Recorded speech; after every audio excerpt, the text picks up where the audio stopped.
اعوذ باللہ من الشیطان الرجیم بسم اللہ الرحمن الرحیم۔ شروع کرتا ہوں رب جلیل کے بابرکت نام سے جس کے قبضے میں ہم سب کی جان ہے۔ اپنے چینل کے تمام سننے والے دیکھنے والوں کو علم خان سواتی کی طرف سے محبت برا خلوص برا سلام کے بعد عرض ہے کہ اگر آپ ہمارے چینل پہ نئے ہوں تو سب سے پہلے ہمارے چینل کو سبسکرائب کریں اور بیل آئیکن کو پریس کریں تاکہ ہمارے آنے والے نئے ویڈیو آپ لوگوں کو بآسانی مل سکے۔ آج میرا ویڈیو آنے کا جو مقصد ہے اور جو پروگرام پہ آنے کا مقصد ہے وہ اس ملک کے اندر جو سب سے پیارا ملک ہے پاکستان اور قدرت کی نعمتوں سے مالا مال ہے،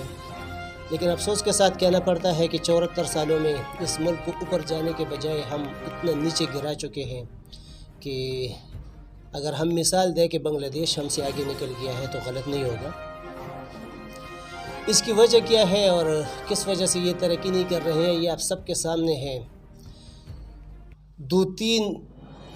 خاندان جو اس ملک کے اوپر قابض ہے اور 70 سالوں سے باریوں پہ باریاں لے رہے ہیں، ایک آتا ہے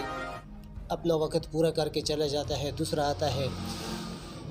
لیکن پھر بھی ہم عوام اپنے آپ کو ہم نے خود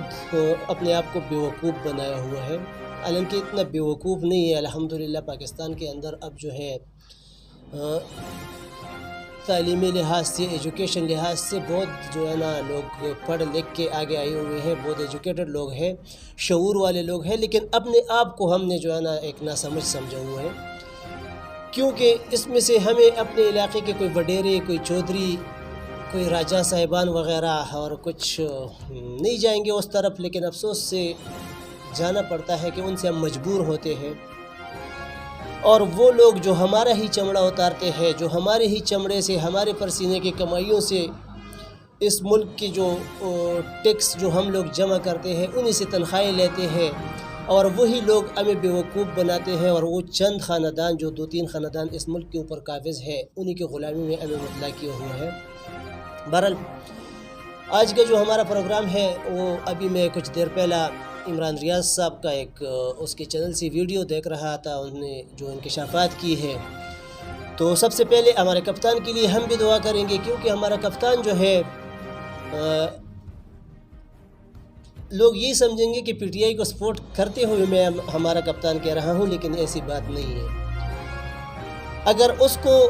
دنیا کپتان مانتی ہے تو ہم کیوں نہ اس کو کپتان مانیں؟ اگر اس کو دنیا لیڈر مانتی ہے تو ہم کیوں نہ اس کو لیڈر مانیں؟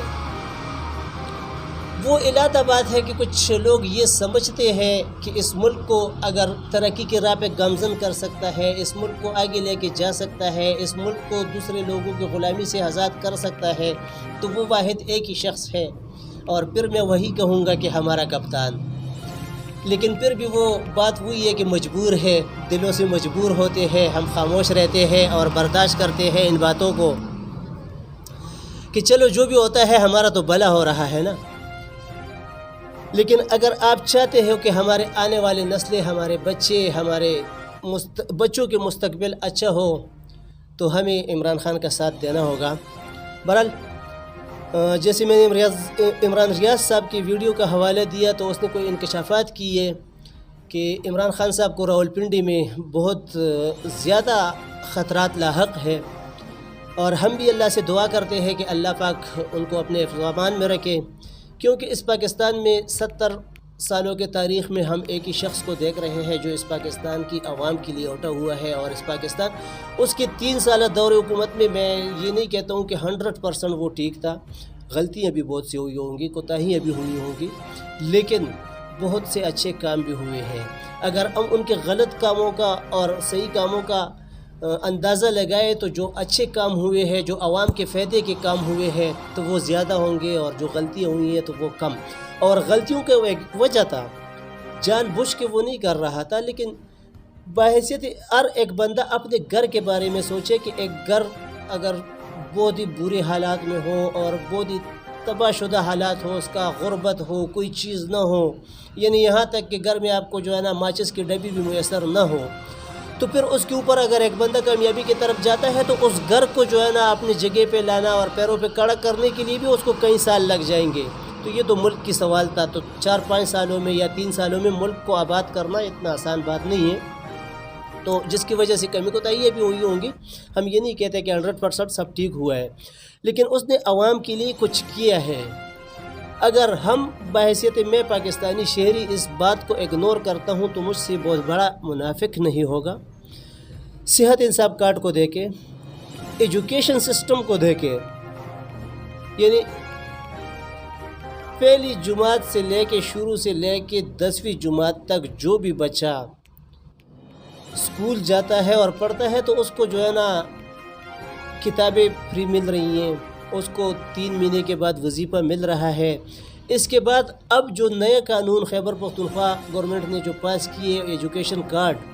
جس کے تھرو جو ہے نا پتہ نہیں، ابھی میں تعداد پڑھ رہا تھا ذہن میں نہیں ہے، لیکن کتنے لوگ، کتنے بچے جو ہے وہ اس کارڈ کے تھرو جو ہے اپنا تعلیم مکمل کر سکیں گے، اعلیٰ تعلیم حاصل کر سکیں گے. اس کے علاوہ بہت سے جو ہے نا وہ کام اس نے کی ہے جو عوام کے فائدے میں تھے، لیکن اس تفصیل میں ہم نہیں جائیں گے کیونکہ بہت بڑی جو ہے نا تفصیل بن جائے گی. مختصر سی بات ہے کہ ہم پہلے تو عمران خان صاحب کے لیے یہ دعا کرتے ہیں کہ اللہ پاک ان کو اپنے حفظ و امان میں رکھے. اور مین جو میرا مقصد ہے وہ امید میر اور ان کے ساتھ جیو نیوز کا جو دوسرا ہے، نام ذہن سے نکل گیا، وہ خانزادہ نام اس میں آتا ہے، شاذیب خانزادہ. کچھ دن پہلا ایک شوشہ چھوڑا گیا تھا دبئی کے اندر. ایک بندے نے کہا تھا کہ عمران خان نے گھڑی میرے اوپر بیچی ہے، اور اس گھڑی کا جو قیمت تھا وہ اس کمپنی کے مطابق اور تھا اور یہ اور بتا رہا تھا. جہاں سے اس کے وہ جھوٹ اور وہ سب کچھ تو پاش ہو گیا ہے، اور جیو نیوز کو وہ اپنا پروگرام بھی ڈیلیٹ کرنا پڑا. وہ سب کچھ جو ہے وہ تو اب عوام کے سامنے ہے. لیکن آج میرا ان 2 صحافیوں سے، امید میر اور شاذیب خانزادہ سے، میرا ایک کویسچن ہے کہ ایک بندہ لندن کے اندر اٹھتا ہے اور وہ بندہ نہ عام لوگوں میں سے ہے کہ ہم کہیں کہ یار یہ کوئی عام شہری ہے اور پیسوں کے اوپر یہ کر رہا ہے، نہ کسی اور پارٹی سے اس کا تعلق ہے. اس کا تعلق اسی پارٹی سے ہے جس کے خلاف اس نے بیان دیا ہے اور پریس کانفرنس کیا ہے. وہ لندن کا ترجمان ہے PMLN کا، اور وہ کہتا ہے کہ عمران خان کے اوپر اٹیک کرنا اور اس کے ساتھ شہید جو ہے ہمارا ارشد شریف صاحب، ان کے قتل میں نواز شریف ملوث ہے، اور یہ سارا جو ہے نا پلان اس نے بنایا تھا اور اس نے مجھے بھی کہا تھا. یعنی وہ سارے لوگوں نے سنا ہوا ہے، وہ بیان کو دہرانا ٹائم کو ضائع کرنے کی بات ہے. ہر بندے نے وہ سنا ہوا ہے. تو میرا امید میر اور اس سے جو ہے نا یہ سوال ہے شاذیب خانزادہ سے کہ گھڑی والا جب شوشہ چھوڑتا ہے تو آپ لوگ پٹافٹ اس کو اپنے پروگرام میں بلا لیتے ہو اور اس سے جو ہے نا پورا شو کروا لیتے ہو، اور پتہ نہیں کہاں کہاں پہ یوٹیوب اور ہر پلیٹ فارم سے آپ لوگوں نے اس کو چلایا کہ بہت بڑا کام ہوا ہے. عمران خان کے 3.5 سال کے اندر ہم کوئی کرپشن پکڑ نہ سکے، ایک گھڑی کو پکڑ لیے ہم نے. تو اب اس بندے کو آپ لوگ کیوں نہیں بلا رہے ہو؟ اس بندے کا انٹرویو آپ لوگ کیوں نہیں کر رہے ہو؟ اس بندے کو اپنے پروگرام میں بلاؤ، اس کا انٹرویو کرے تاکہ عوام کو پتہ چلے. اور اس کے بعد ہمارے جتنے بھی ادارے ہیں، ہمارے چیف جسٹس صاحب سے بھی یہ درخواست ہے، سپریم کورٹ کی چیف جسٹس صاحب سے بھی یہ درخواست ہے. اعتزاز حسن صاحب کا بھی بیان آ چکا ہے کہ اگر پاکستان تحریک انصاف چاہے تو وہ نواز شریف کے اوپر کیس بھی کر سکتا ہے اس بیان کے بعد. اور تمام اداروں سے، سپریم کورٹ سے، چیف جسٹس صاحب سے ہمارا یہ درخواست ہے کہ اس بندے نے یہ جو پریس کانفرنس کیا ہے اس کا مکمل تحقیقات کی جائے، اس بندے کے بارے میں مکمل جانکاری حاصل کی جائے. اگر یہ بندہ جھوٹ بولتا ہے تو ہم یہ نہیں کہتے کہ اس نے کوئی اچھا کام کیا ہے. اگر یہ بندہ جھوٹ بول رہا ہے تو یہ ملک کی بھی بدنامی ہے، تو اس کے خلاف سخت سے سخت کارروائی کی جائے. اور اگر یہ بندہ سچ بول رہا ہے، جو لگ ایسے رہا ہے کہ سچ ہے، اگر سچ نہ ہوتا تو پھر مریم نواز اور نواز شریف لندن کو چھوڑ کے امریکہ نہ بھاگتے، کیونکہ ان کو تو ڈاکٹروں کی طرف سے اجازت ہی نہیں مل رہا تھا کہ آپ سفر کریں. تو اچانک ان کو اجازت کیسے مل گیا؟ تو اس سے تو یہ ثابت ہوا کہ یہ بندہ جو ان کا ترجمان ہے، ان کے اپنے پارٹی کا ہے، 20 سال سے ان کے پارٹی میں وہ جو ہے نا عہدوں پہ رہا ہے، اور ابھی وہ لندن کا ترجمان ہے. تو وہ جھوٹ کیوں بولے گا؟ اور لندن کے اندر تو خصوصاً وہ جھوٹ بول ہی نہیں سکتے، کیونکہ ہمارے ملک کے وزیر اعظم کا کیا اشر ہوا؟ جب تک جرمانہ نہیں جمع کر سکتا تھا تو تب تک وہ ایئرپورٹ سے باہر نہیں آ سکا. ایئرپورٹ سے اس کو واپس کر دیا کہ آپ جرمانہ جمع کریں تو تب آپ کو جانے دیں گے. تو اس ملک کے اندر وہ بندہ کبھی جھوٹ نہیں بولے گا، کیونکہ قانون کے پکڑ میں وہ بھی آ سکتا ہے. تو میرا اداروں سے درخواست ہے کہ اس بندے کے بارے میں مکمل جانکاری حاصل کریں اور اس کے اوپر جو ہے نا پراپر طریقے سے کام کیا جائے، کیونکہ ہمارا ایک صحافی جس کا والد نے اپنا زندگی پاکستان فوج کو دی ہے، جس کا بھائی اس فوج کے اندر شہید ہوا ہے، اور اس کا دوسرا بھائی جس نے صحافت کے شعبے کو اپنایا تھا اور اس صحافت میں اس نے جو ہے نا اپنے زندگی اس ملک کے لیے قربان کر دیا ہے، تو یہ مکمل کارروائی کی جائے تاکہ جو حقیقت ہے وہ عوام کے سامنے آ جائے۔ اور آخر میں پھر جو ہے نا ہم وہ جو تفصیل عمران ریاض صاحب نے بتائی ہے وہ ہم تو نہیں بتائیں گے، کیونکہ وہ ہماری سینئر ہے، ہم تو آج کل کے صحافی ہے، ہمیں تو اتنا نالج اور اتنا تجربہ نہیں ہے جتنا جو ہے نا عمران ریاض صاحب اور دوسرے ہمارے جو ہے نا سمیع ابراہیم صاحب، اور ایک ہمارے جو صاحب چلے گئے اللہ پاک ان کے درجات کو بلند کرے، ارشد شریف صاحب، ان کے جو تجربے ہیں وہاں پر تو ہم نہیں پہنچ سکتے ہیں، اور نہ ہم جو ہے نا عوام میں خوف پھیلانا چاہتے ہیں۔ اتنا کہیں گے کہ اس ملک کے اندر جو کچھ بھی ہے، اگر یہ ملک ہے تو ہم ہے، اس ملک کے لیے ہماری جانیں بھی قربان ہے، انشاءاللہ ہم خود بھی 25 تاریخ کو اسلام آباد پہنچیں گے، اور ہزاروں ڈویژن سے جتنا ہم نے معلومات حاصل کی ہے تو خیبر پختونخوا سے تو ویسے بھی تقریباً 90% کے قریب عوام جو ہے وہ اسلام آباد راولپنڈی پہنچیں گے، لیکن ہزارہ کے جو 3 ضلع ہے جس کا مجھے صحیح کنفرم پتہ ہے، ہری پور، ایبٹ آباد اور اس کے بعد جو ہے نا مانسیرہ، یہاں سے بہت بڑے تعداد میں لوگ جو ہے وہ راولپنڈی کی طرف مارچ کریں گے، اور ہم خود بھی اس میں شامل ہوں گے۔